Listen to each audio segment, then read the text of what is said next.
우리가 살고 있는 이 세상 속에는 선한 사역을 하는 사람도 있고, 또 어떤 사람은 악한 사역을 해서 길이 대대 후손에게 욕을 먹는 사람도 있지요. 이 독일의 히틀러라는 사람은 유대인들을 600만 명을 죽여서 자손 대대 후손들에게 악한 사람이라고 평가받고 있습니다. 하지만 그와 반대로 선한 사역을 해서 후대에게 칭송을 받는 사람도 있지요. 이탈리아의 아시시라고 하는 곳에 가면 프란체스코라고 하는 성자가 있습니다. 그는 원래 이 수도사도 아니었고 일반인이었어요. 하지만 성자라고 하는 이름이 붙을 정도로, 이 프란체스코는 아주 가난한 자들의 친구라는 이름이 붙을 정도로 그는 가난하고 소외된 사람들을 위해 살았던 사람이지요. 그는 이탈리아의 부유한 이 포목상집의 아들로 태어났습니다. 그래서 아주 부유한 집안에서 잘 먹고 많은 지식을 가지고 살았습니다. 그런데 그는 그 모든 것을 버리고 어느 날 하나님의 음성을 듣고 나병 환자와 가난하고 소외된 자들을 위해서 살게 되지요. 그리고 인도에서는 이 테레사라고 하는 수녀가 인도의 캘커타에서 가장 소외된 사람들을 위해서 평생을 살았기 때문에 그녀를 위대하다라고 우리는 말합니다. 이들이 이 프란체스코나 또 테레사가 후대 사람에게 추앙을 받는 이유는 무엇인가? 그것은 아마 그들이 윗자리에 있지 않고 낮은 자리에서 낮은 자들과 함께 있었기 때문에 아마 그들을 위대하다라고 말하는 것이겠지요. 더 좋은 자리가 있었습니다. 프란체스코도 그렇고 테레사 수녀도 더 좋은 자리가 있었습니다. 더 안락한 자리가 그들에게는 있었어요. 근데 그들이 그 자리를 버리고 낮은 자리로, 더 비천한 자리로 그들이 선택해서 그들의 자원하는 마음으로 그쪽으로 내려앉았고, 거기서 수많은 위대한 일을 했기 때문에 우리는 그들의 발자취를 뒤쫓으면서 그들에게 위대하다라는 말을 하는 거죠. 그들 스스로가 낮은 곳으로 내려왔기 때문에, 그들의 삶이 낮은 자들의 삶과 함께 했기 때문에 우리는 그들을 추앙합니다. 이 프란체스코나 테레사 수녀는 그 가난하고 비천하고 병든 자들의 삶 속으로 들어갔습니다. 그냥 옆에서 주위에서 그들을 돌본 것이 아니고 그 병든 자들의 삶 속으로, 나병 환자, 전염성이 강한 나병 환자 속으로 들어갔고, 인도의 캘커타에서 가장 더럽고 추한 지저분한 인도 사람들 속으로 테레사 수녀가 들어갔다는 거죠. 이 13세기 이탈리아는 굉장히 빈부의 격차가 심했습니다.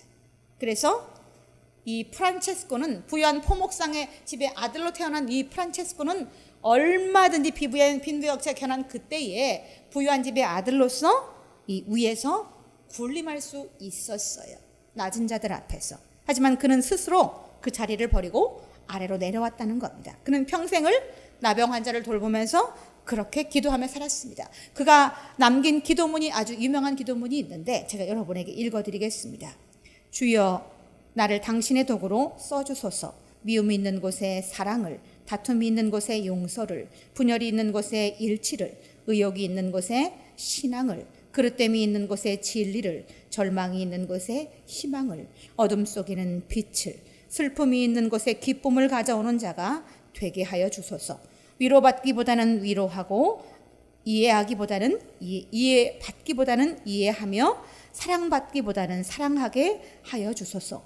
우리는 줌으로써 받고 용서함으로써 용서받으며, 자기를 버리고 죽음으로써 영생을 얻게 하여 주소서라고 하는 기도문을 남겼고, 이 기도문을 후대 사람들이 많이 읽고 우리도 이렇게 살기 위해서 노력한다는 겁니다. 이 기도문만 봐도 프란체스코가 얼마나 겸손한 사람이었는지 엿볼 수 있지요. 또 이 기도문만 봐도 프란체스코의 삶이 어땠는지 우리는 짐작할 수 있다는 겁니다. 사도 바울은 늘 자신을 쳐서 복종시켰다라고 그렇게 성경이 말하고 있는데, 프란체스코도 그렇게 살았을까? 이렇게 우리가 남의 성인들을 지나온 많은 이제 선한 사역자들의 이름을 얘기할 때는 우리가 쉽게 말할 수 있습니다. 프란체스코의 인생 수십 년을 우리가 몇 마디로 지금 정의한다면 어쩜 너무 가볍고 경솔할지도 모릅니다. 그가 수십 년 동안 그 나병 환자들과 사는 그 삶이 우리가 결코 몇 마디로 정의할 수 있는 삶이 아니었을 텐데, 우리가 이렇게 쉽게 가볍게 얘기하는 것은 어쩜 경솔할 수도 있지만 우리가 이렇게 다시 조명하는 것은 그를 통해서 우리가 많은 교훈을 얻기 위해서 그런 거죠. 우리는 오늘 이 말씀을 통해서 교훈을 얻을 수 있어야 합니다. 테레사 수녀나 또 프란체스코가 한낱 잠깐 그 거룩한 감정으로 이런 삶을 산 것이 아니기 때문에 그들의 인생에 우리가 녹아 들어가야지만 이 그들의 마음을 10분의 1만큼이라도 아니 100분의 1만큼이라도 우리는 헤아리고 거기서 교훈을 얻을 수 있다는 겁니다. 우리 개신교에도 손양원 목사님이라는 분이 있었죠. 그래서 손양원 목사님이 평생을 나병 환자들을 위해서 살았던 것처럼 그런 이제 성인들의 모습을 우리가 볼 때에 우리가 그들의 삶 속에서 교훈을 얻을 수 있어야 되겠지요. 오늘 본문 느헤미야 5장에는 이 느헤미야라고 하는 유다의 총독에 대해서 말하고 있습니다. 이 느헤미야는 유다의 총독으로 임명을 받아서 페르시아에서 예루살렘으로 돌아와서 이스라엘 재건을 돕던 때의 리더자였습니다. 바벨론에 멸망하고 70년의 포로 생활도 끝났죠. 그리고 이제 본국 이스라엘로 느헤미야는 이스라엘의 재건의 리더자로 총독으로 이제 들어왔습니다. 그리고 돌아온 본국은 떠나 살았던 페르시아에서 포로 살았던 것보다 더 많이 참혹했다는 겁니다. 모든 것이 다 무너진 채로 70년이라 하는 시간이 지났기 때문에 예루살렘은 폐허 그 자체였어요. 우리가 시골에 가면 빈집을 봅니다.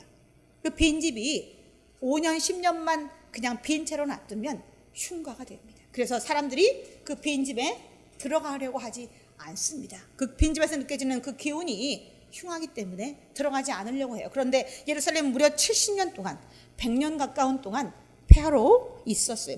물론 그 땅에는 사람들이 일부 살았어요. 하지만 그 사람들은 극소수였고 폐허가 된 채로 70년 동안 방치된 상태에서 이제 느헤미야가 예루살렘을 재건하기 위해서 이제 이스라엘 백성들을 이끌고 돌아왔다는 겁니다. 느헤미야가 유대 지역의 총독으로 돌아왔기 때문에 이제 원래 있던 페르시아에서 이 느헤미야는 원조를 풍성하게 받았어요. 예루살렘에서 재건할 때 그가 먹을 것, 필요한 것들을 모두 다 페르시아에서 원조 받았기 때문에 그런 부족한 것이 없었어요.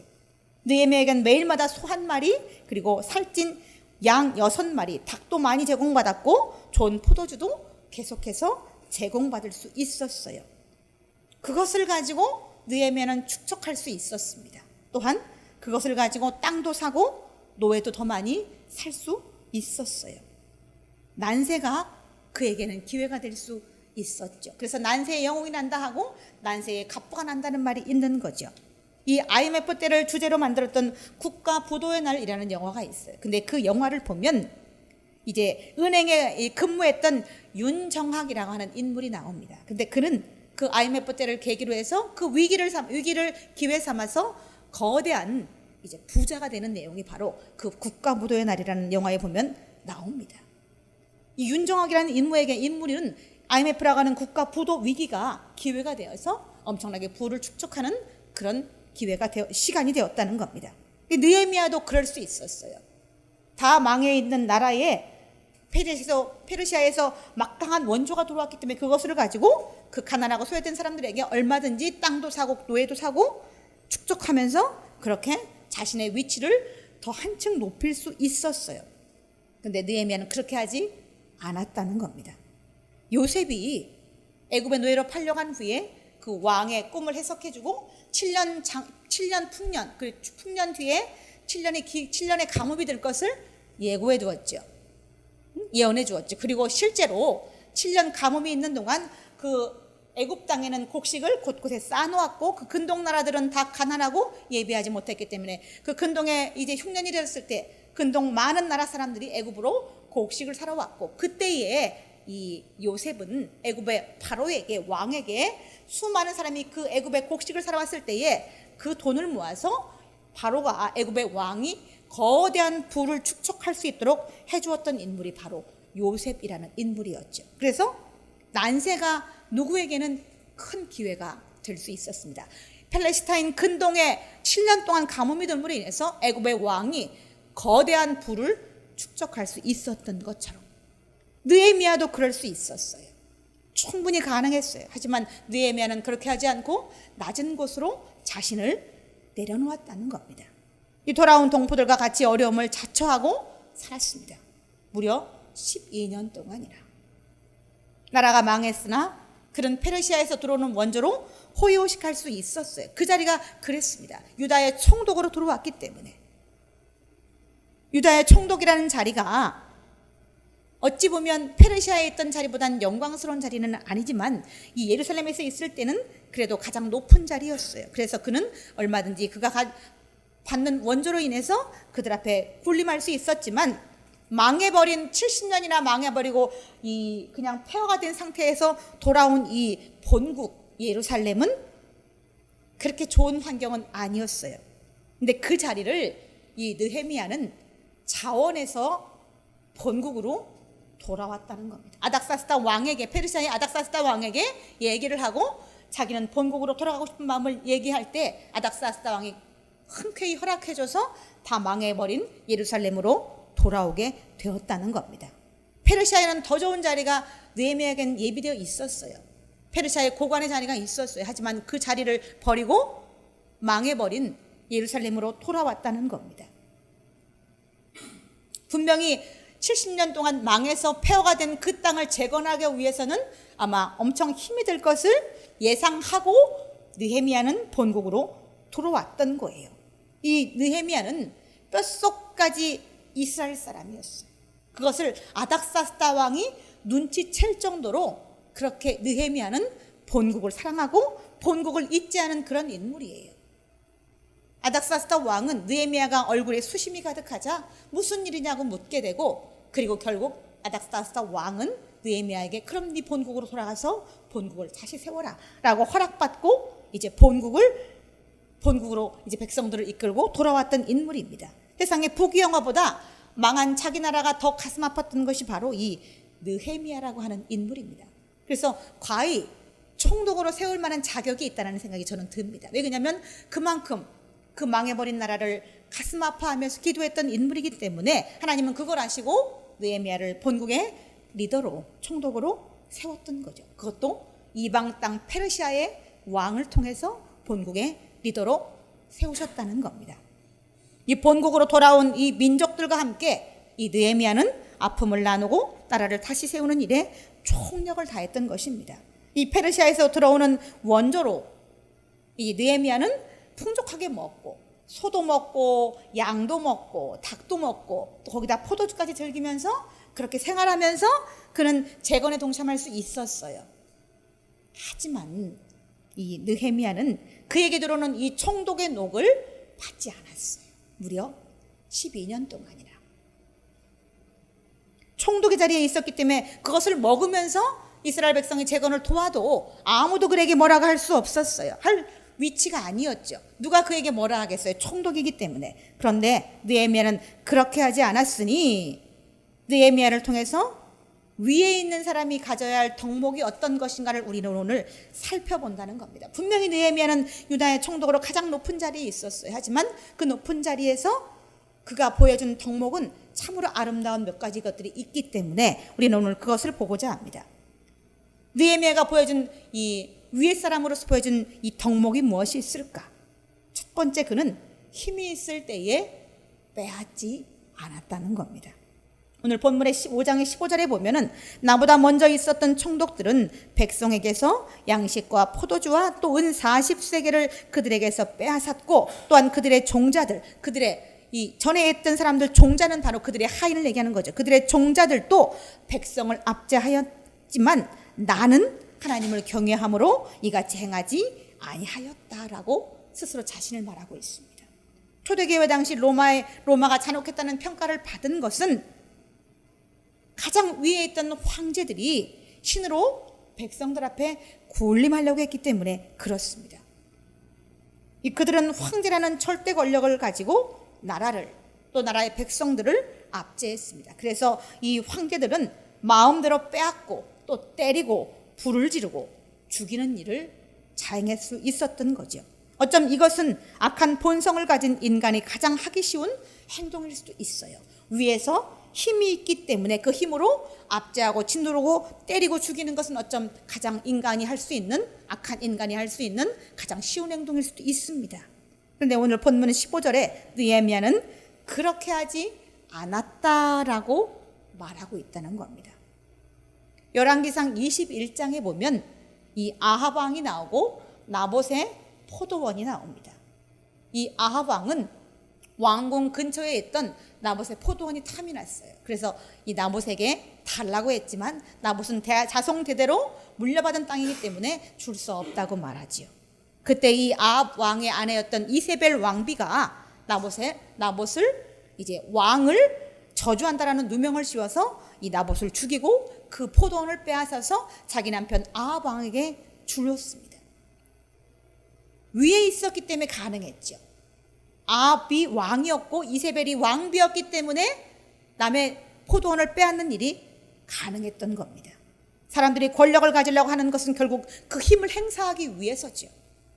편법을 써가면서 권력을 탐하는 사람들의 대다수는 다 그 권력의 힘을 쓰기 위해서 그러는 겁니다. 권력을 가지고 낮은 자리에서 낮고 겸손하게 살려고 하는 사람은 많지 않습니다. 대통령의 자리를 탐하면서 내가 정말 가장 낮은 곳에서 청빈하게 살아야 되겠다라고 그렇게 마음먹는 사람은 세계 역사상 그리 많지 않다는 겁니다. 우리나라 2조 500년의 역사가 있습니다. 2조라고 하는 것은 이씨가 왕으로 군림했기 때문에 조선시대를 2조 500년이라고 하는데 2조 500년이 피로 물든 것은 권력을 가지려고 하는 사람들 때문에 2조 500년 동안 피로 물들 수밖에 없었던 거죠. 욥기서 28장 28절을 보면 보라 주를 경외하는 것이 주를 경외함이 지혜요 악을 떠남이 명철이니라 라고 말씀하셨습니다. 또한 잠언 21장 24절에는 무례하고 교만한 자를 이름하여 망령된 자라 하나니 이는 넘치는 교만으로 행함이니라 라고 말씀하셨습니다. 권력을 탐하는 자들은 이런 말씀에 굴레에 빠질 수 있습니다. 악하고 교만해질 수 있습니다. 근데 느헤미야는 하나님을 경외하는 자로서 행동을 늘 조심하고 남의 것을 빼앗지 않았습니다. 양식도 돈도 빼앗지 않았어요. 위에 있던 사람이 가져야 할 덕목, 느헤미야가 보여줬던 그 덕목은 두 번째 무엇이 있을까? 그것은 어려울 때에 힘을 보태는 겁니다. 우리나라의 속담에 백지장도 맞들면 나았다라는 말을 합니다. 이것은 힘을 보탤 때의 그 은혜를 얘기하는 그런 속담이지요. 어려울 때 힘을 보탰습니다. 느헤미야는 총독의 녹을 먹지 않았을 뿐더러 그만 먹지 않은 것이 아니라 이 느헤미야의 형제들까지도 총독에게 부여되는 녹을 먹지 않았어요. 그와 함께하는 자들도 다 같이 성벽공사에 동참했습니다. 느헤미야도 동참했고 느헤미야 종들도 동참하고 느헤미야의 형제들도 다 성벽공사에 힘을 보탰다는 겁니다. 느헤미야가 성벽공사에 힘을 보탰다라고 말하면 같이 가서 일을 했을까라고 생각할 수 있지만 그건 아니겠죠. 총독이기 때문에 아마 분명히 총독이 힘을 보탰다라고 하는 이유는 그가 자기의 재산을 털어서 이제 성벽을 재건하는 데 아마 그 돈을 아마 썼기 때문에 그가 성벽공사에 자기도 동참했다라고 말하는 거겠죠. 그의 종들은 아마 같이 가서 성벽을 세우는 데 아마 육체적으로 힘을 보탰겠지만 느헤미야는 자기가 가진 재산으로 그것을 털어서 성벽 재건에 아마 이제 내주었을 것입니다. 이런 총독은 느헤미야 같은 총독을 윗분으로 모신 이스라엘 백성들은 아마 부패할 수 없었을 것입니다. 왜냐하면 다 누구나 닮기 마련이거든요. 도둑놈이랑 같이 다니면 어느새 나도 도둑놈의 심보가 내 속에 스며드는 것처럼 내가 이제 겸손하고 청빈한 스승을 모시면 그 스승을 닮아 제자도 청빈하고 겸손해지는 것처럼 이 총독이 느헤미야가 청빈하고 겸손한 사람이었기 때문에 아마 이스라엘 백성들은 부패할 수는 없었을 것입니다. 아마도 느헤미야에게 보이지 않는 어떤 영적인 힘을 얻고 이제 더 열심히 성벽 재건에 동참할 수 있었을 것입니다. 우리나라 임진왜란 때에 외군이 수백 척의 배를 끌고 조선 아빠들을 진치고 있을 때도 배가 몇 척 안 되는 이 상황에서도 이순신이라고 하는 장군이 딱 병사들을 붙잡고 중심을 잡고 있었기 때문에 우리 조선은 임진왜란 때에 이 왜군에게, 일본에게 나라를 빼앗기지 않을 수 있었습니다. 느헤미야의 청빈한 모습과 겸손함은 나라를 잃고 다 폐허가 된 땅에 돌아온 백성들에게 아마도 너무나 큰 힘을 주었을 것이 분명합니다. 누군가는 그렇게 말하더군요. 윗자리는 섬기는 자리라고. 극동방송에 하는 얘기를 제가 듣고 맞다. 윗자리는 섬기는 자리지. 섬김을 받는 자리가 아니라는 그런 동참이, 그런 동의가 저는 스스로 되었습니다. 하나님은 누군가를 위해 세우는 것은 그 위에서 내려보라는 것이 아닙니다. 내려볼 때 교만해집니다. 다윗이 다윗궁에서 아래를 내려볼 때 교만해져서 우리아의 아내를 빼앗았던 것처럼 하나님이 위에 세우는 것은 아래를 내려보라고 세우신 것이 아니에요. 사람을 위에 세우는 것은 위에서 살피고 돌보라고 위에 세우는 겁니다. 다윗이 다윗성에서 아래를 살피고 돌보았다면 아마 우리아의 아내를 빼앗지는 않았겠죠. 내려보았기 때문에 탐심이 생겼던 겁니다. 예수님이 이 땅에 하나님의 아들로 오셨지만 윗자리에서 내려보신 적이 없어요. 예수님은 그 윗자리에서 하나님의 아들의 권세를 가지고 가난하고 병들고 소외된 자들을 살피고 돌보셨지 위에서 내려다보면서 군림하지 않았다는 겁니다. 그렇다고 이 말씀을 가지고 윗사람을 무시해도 된다라고 들으시면 안 됩니다. 아랫사람은 마땅히 또한 윗사람을 공경하며 섬기는 것이 바로 하나님의 법칙입니다. 서로 섬기는 모습이 얼마나 아름답습니까? 아랫사람은 윗사람을 섬기고 윗사람은 윗사람으로서 아랫사람을 또 섬겨주고 얼마나 아름답고 좋습니다. 이렇게 서로 섬기면 서로 존경을 받습니다. 요한일서 4장 21절에 보면 우리가 이 계명을 주께 받았나니 하나님을 사랑하는 자는 또한 그 형제를 사랑할지니라 라고 말씀하십니다. 또한 베드로전서 5장 6절에 보면 그러므로 하나님의 능하신 손 아래에서 겸손하라. 때가 되면 너희를 높이시리라 이렇게 말씀하십니다. 그래서 성경은 우리에게 늘 사랑하라, 겸손하라, 아래 있어라라고 우리에게 말씀하신다는 겁니다. 불경에는 일체유심조라는 말이 있어요. 불경에 일체유심조라는 말은 모든 것은 마음에서 짓는다라는 뜻을 가지고 있어요. 모든 것이 마음 먹기 나름이다 이런 뜻이죠. 쉽게 말하면 내가 마음을 어떻게 갖느냐에 따라서 즐거운 세상이 될 수도 있고 내가 마음을 어떻게 먹느냐에 따라서 내가 사는 세상이 지옥이 될 수 있고 괴로운 세상이 될 수도 있다라는 말이 바로 일체유심조라는 이 말이라는 거죠. 형제를 사랑하고 겸손하라는 말을 기쁨으로 받아들이면 실행하기가 쉽습니다. 하지만 왜 나한테 저런 걸 하라고 그럴까라고 그거를 부담스럽게 생각하면 잘 실행할 수 없다라는 특징이 있습니다. 인도에는 선다싱이라고 하는 성자라는 분이 있다 그래요. 인도에는 선다싱 이름이 좀 특이하죠. 이 선다싱이 어느 날 눈보라가 거세게 부는 네팔의 산길을 이제 가게 됩니다.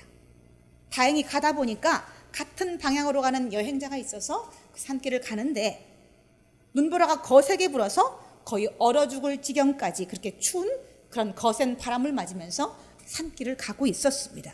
근데 얼마를 갔을까? 한참을 가다 보니까 인적이 없던 산길에 한 사람이 쓰러져 있는 것을 보게 됩니다. 선다싱은 같이 가던 동행자에게 우리 이 사람을 데려갑시다. 그냥 두면 분명히 얼어 죽고 말 것입니다. 라고 선다싱이 말을 했지만 같이 가던 동행자는 반대했습니다. 미쳤소? 나도 지금 죽을지 살지 모르는데 한가하게 누구를 돕는단 말이오? 라고 하면서 여행자는 혼자 그냥 가버렸습니다. 선다싱은 이 죽어가는 사람을 그냥 둘 수가 없어서 그를 이제 등에 업고 이제 힘을 다해서 발걸음을 옮겼습니다. 눈보라는 점점 더 거세게 불어왔고 정말 걷기가 힘들 정도로 그 힘든 상황이 계속 반복이 되었습니다.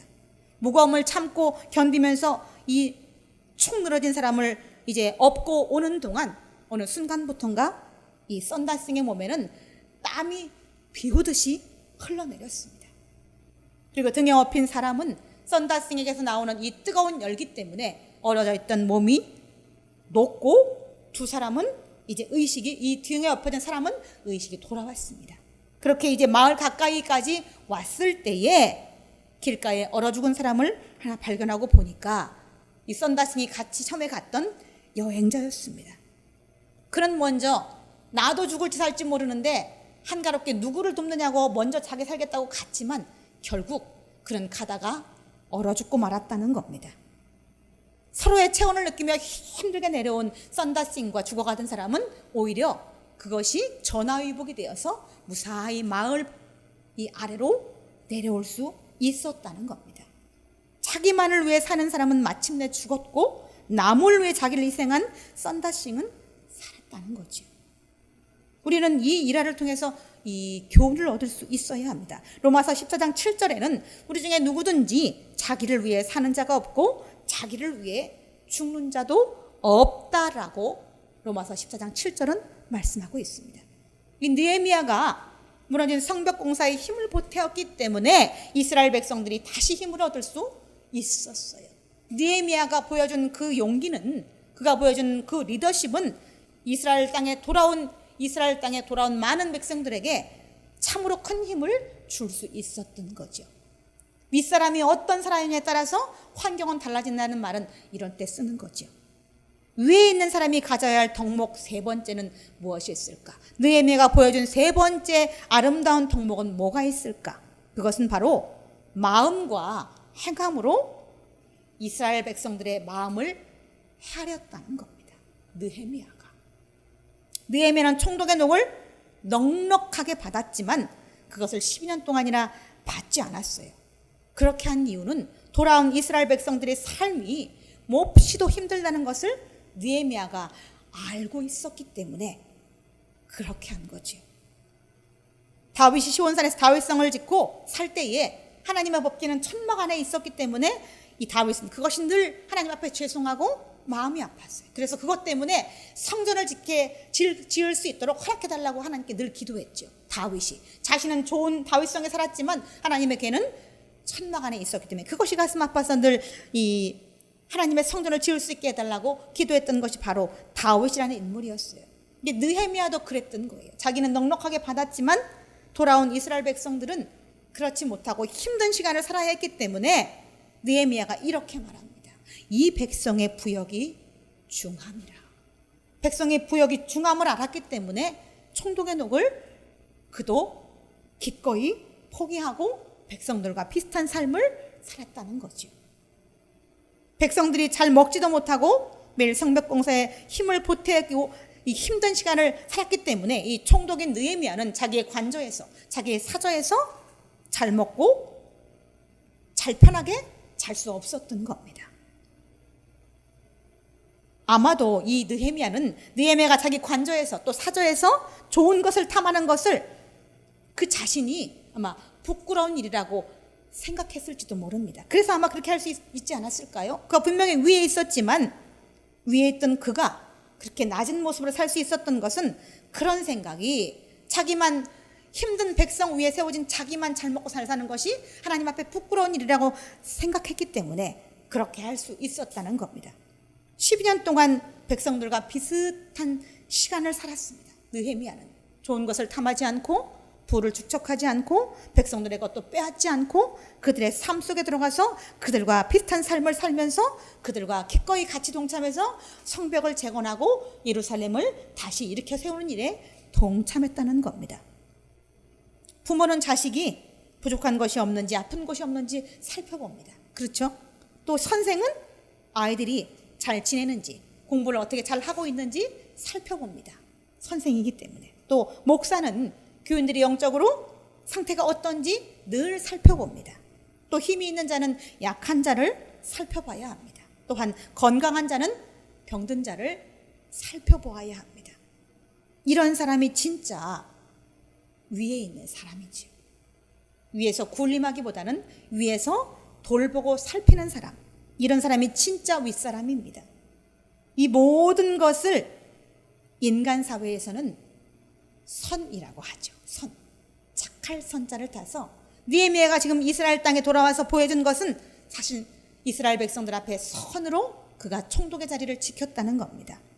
로마의 철학자인 세네카는 다른 사람에게 선을 베푸는 사람은 무엇보다도 자기 자신에게 가장 많은 선을 베푸는 사람이다 라고 하는 명언을 남겼습니다. 남에게 베푸는 선이 결국 자기에게 가장 많은 선을 베푸는 것이라고 세네카는 말하고 있다는 겁니다. 성경 이 마태복음 7장 2절에는 너희가 헤아리는 그 헤아림으로 너희가 헤아림을 받을 것이라고 말합니다. 내가 선하게 의롭게 남을 헤아리면 남도 나를 그렇게 헤아린다는 거죠. 미국에는 이 반 아이크라고 하는 유명한 실력 있는 의사가 있었어요. 어느 날 이 반 아이크에게 밤에 전화가 옵니다. 660마일이나 떨어진 이 그랜드 폴스 병원에서 급한 전화가 와요. 뭐라고 전화가 왔냐면 소년 하나가 총기를 가지고 놀다가 오발이 되어서 지금 생명이 위독하니 박사님 빨리 와서 이 아이 수술해야 되니 빨리 오십시오라고 하는 급한 전화를 받게 돼요. 그리고 이 바나이크 이 박사는 차를 몰고 급하게 이제 그랜드 폴스 병원으로 가게 됩니다. 근데 이 어느 내거리에서 한 남자가 이 바나이크 박사의 차를 막아서며 세웁니다. 그리고는 그 남자는 총을 들고 차로 들어와서 그 차를 빼앗아 버렸습니다. 바나이크 이 박사는 내가 지금 급하게 죽어가는 위급한 환자가 있어서 가야 하니 좀 사정을 봐주십시오라고 아무리 사정을 해도 이 강도는 총을 든 강도는 나도 지금 급하니 내가 이 차를 좀 써야 하겠어. 그러니까 잠만 말고 내리시오라고 하면서 그 차를 빼앗고 가버렸습니다. 이 바나이크 박사는 이제 급하게 기차라도 있을까 싶어서 가보았더니 기차는 이미 떠나버렸고 그래서 할 수 없이 길거리에서 다른 차를 얻어 타고 이제 이 폴스 병원으로 가게 됩니다. 도착하고 들어가 보니 이미 10분 전에 이 초년은 사망하고 말았습니다. 이 폴스 병원에서는 박사님이 10분만 먼저 오셨으면 아이를 살릴 수 있었을 텐데 아이는 이미 죽어버렸습니다 라고 말을 하고 있는데 문이 열리고 아이 아버지라고 하는 한 남자가 급하게 뛰어들어와서 아이를 끌어안고 오해를 하는 것을 봅니다. 그리고 반 아이크 박사는 깜짝 놀랍니다. 바로 반 아이크 박사의 차를 빼앗은 사람은 바로 이 총기 오발로 이 총을 맞았던 아이의 아버지였던 거예요. 자기 사정만 급해서 지금 환자가 죽어가는 위급한 상황이라고 말할 때에 자기 사정만 급해서 남의 차를 빼앗아 타고 갔던 이 아이의 아버지는 결국 자기의 교만한 자기의 이기심으로 자기 아들을 자기가 죽이고 말았던 겁니다. 어찌하여 남의 사정을 헤아릴 줄 모르냐. 강도던 이 남자가 그 급한 환자가 죽어간다는 그 의사의 말을 듣고 그 차를 빼앗지만 않았어도 자기 아들은 살 수 있었는데 이 남자는 자기만 급해서 환자를 돌보러 가는 이 반 아이크 박사의 차를 빼앗았기 때문에 결국 그의 아들은 죽고 말았다는 겁니다. 느헤미야가 오늘 이 성경의 주인공이었던 느헤미야는 총독이었지만 선한 사역을 심었습니다. 이스라엘 땅에. 그래서 그는 힘이 있을 때 빼앗지 않았고 또한 어려울 때 힘을 보태고 또 이스라엘에 돌아온 백성들의 이 모든 사정을 하려 주었던 거죠. 이렇게 위에 있는 사람은 리더로 세워진 사람은 이렇게 아름다운 덕목을 가지고 있어야지만 그 아래에 있는 사람이 그것을 본받게 되고 거기서 힘을 얻을 수 있다는 겁니다. 우리는 다 윗사람입니다. 모두가 다 윗사람입니다. 5살 먹은 아이는 4살 먹은 사람이 윗사람이지요. 그렇지 않나요? 중학생은 초등학생의 윗사람입니다. 또 부모는 자식에게 윗사람입니다. 선생은 학생에게 윗사람입니다. 또 형은 동생에게 윗사람입니다. 어른은 아이에게 윗사람이죠. 우리는 모두가 다 윗사람입니다. 나는 윗사람 아니니까 저런 말 들을 필요도 없어. 이렇게 말하면 안 됩니다. 우리는 다 윗사람이에요. 성경에는 심은 대로 거둔다라는 말이 있습니다. 그리고 한자의 사자성어에 인과응보라는 말이 있죠. 내가 한 대로 돌려받는다는 얘기가 있죠. 우리 모두 다 윗사람이니까 섬기는 자가 됩시다. 다 같이 기도하시겠습니다. 하나님 아버지, 하나님의 은혜를 참으로 감사합니다. 오늘 느헤미야서 5장에 느헤미야가 보여준 모습은 참으로 아름다운 모습이었습니다. 그가 힘이 있었지만 빼앗지 아니하였고 어려운 사람들에게 힘을 보태 주었고 돌아온 이스라엘 백성들에게 하나님 그들의 마음을 헤아리면서 그들과 함께 예루살렘을 세우는 일에 앞장섰습니다. 그런 선한 사역자가 있었기 때문에 이스라엘은 다시 세워질 수 있었습니다. 우리도 느헤미야의 그런 아름다운 모습을 본받아서 우리가 이 땅에 살아가는 동안 아름다운 덕을 세우는 그런 윗사람이 다 될 수 있도록 하나님 우리를 축복하여 주옵소서. 감사를 드리며 우리 구주 예수 그리스도의 이름으로 기도드리옵나이다. 아멘.